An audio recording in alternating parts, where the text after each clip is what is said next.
રેહાનની સગાઈ કોની સાથે થઈ છે અને એ કોણ છે? કોંગ્રેસના મહાસચિવ પ્રિયંકા ગાંધી અને રોબર્ટ વાડ્રાના પુત્ર રેહાનની સગાઈ થઈ ગઈ છે અને લોકોને હવે એ જાણવામાં રસ છે કે રેહાનની સગાઈ કોની સાથે થઈ છે અને એ કોણ છે.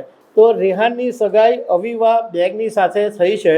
તો એના વિશે હું વાત કરીશ કે આ અવીવા બેગ કોણ છે જેની રેહાનની સાથે સગાઈ થઈ છે.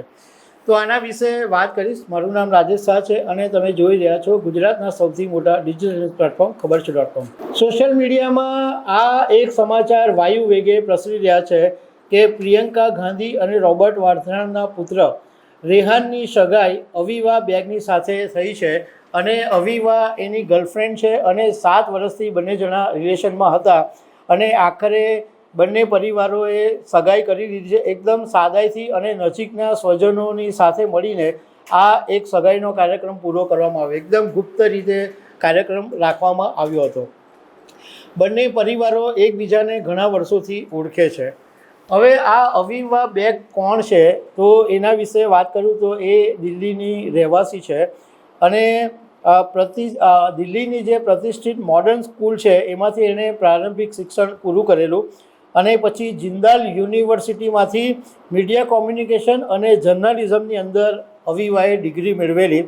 પણ એ પ્રોફેશનલ ફોટોગ્રાફર્સ અને પ્રોડ્યુસર છે અને એની જે તસવીરો છે એ રાષ્ટ્રીય અને આંતરરાષ્ટ્રીય પોર્ટલ અને પ્રકાશનોની અંદર પ્રકાશિત થયેલી છે, એનું સ્થાન મેળવેલું છે.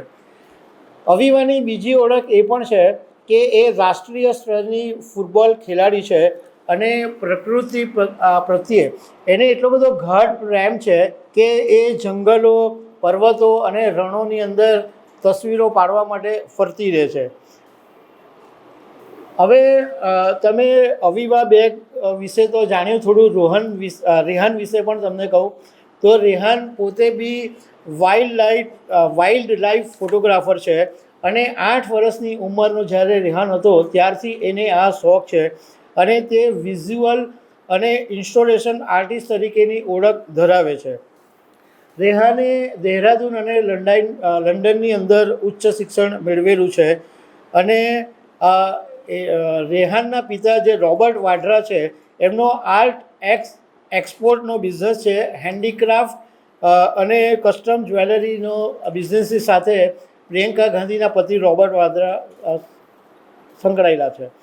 અવીવા એ હમણાં 3 એક્ઝિબિશન બી મોટા યોજેલા હતા. એમાં એક આર્ટ ફેર યંગ કલેક્ટર્સ પ્રોગ્રામના ભાગરૂપે યુ કાન્ટ મિસ ધીસ એ 2023માં એણે યોજેલું.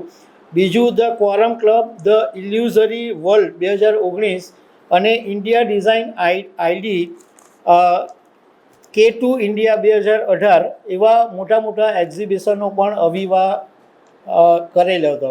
હવે રેહાને એક ઇન્ટરવ્યૂમાં એવું કીધેલું હતું કે મને રાજકારણમાં કોઈ રસ નથી, પરંતુ જ્યારે રાહુલ ગાંધી એટલે એના મામાએ એક પદયાત્રા કાઢી હતી ત્યારે રેહાન મામાની સાથે દેખાયો હતો. ત્યારે કેટલાક લોકોનું કહેવું એવું હતું કે રેહાન પણ ગમે ત્યારે રાજકારણની અંદર આવી શકે છે. તો દર્શક મિત્રો, આવી અનેક વાતો સાથે અમે તમને મળતા રહીશું. Thank you very much.